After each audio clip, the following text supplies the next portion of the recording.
আসসালামু আলাইকুম ওয়া রাহমাতুল্লাহি ওয়া বারাকাতুহু। ভীমপুর টিভি 97 সবাইকে আপনাদের স্বাগত।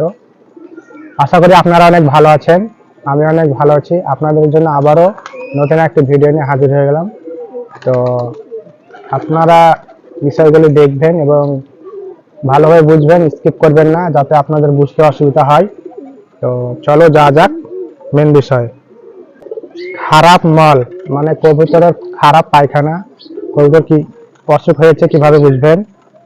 খারাপ পায়খানা বা খারাপ মল দেখে বুঝবেন। তো 1 নম্বর কারণ,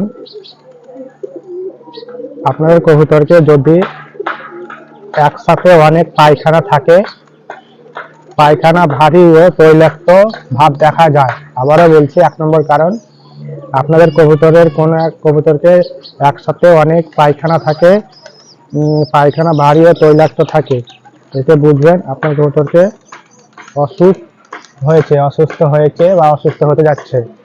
2 নম্বর কারণ,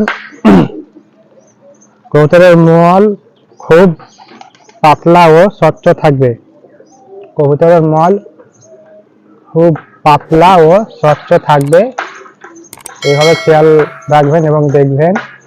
এবং 3 নম্বর কারণ হচ্ছে চিকন কালো মল পুরাতন রক্ত নির্দেশ করে।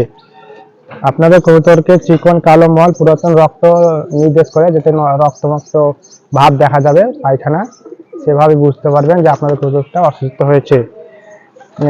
রক্তপাত বা পাকস্থলীর আঘাতেও হতে পারে, এটা পাকস্থলীর আঘাতে পরে রক্তটা হতে পারে। অবশ্যই আপনারা খেয়াল করে দেখবেন যাতে আপনাদের কবুতর সুস্থ থাকে। অবশ্যই মেনটেন করে দেখতে হবে আপনাদেরকে।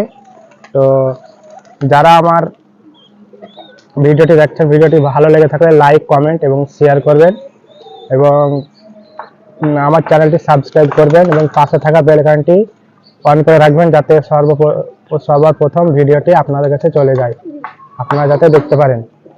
এবং যারা ফেসবুক পেজ থেকে দেখছেন, অবশ্যই আমার চ্যানেলটি ফলো করবেন এবং পাশে থাকা বেল আইকনটি প্রেস করবেন এবং লাইক, কমেন্ট করে শেয়ার করবেন।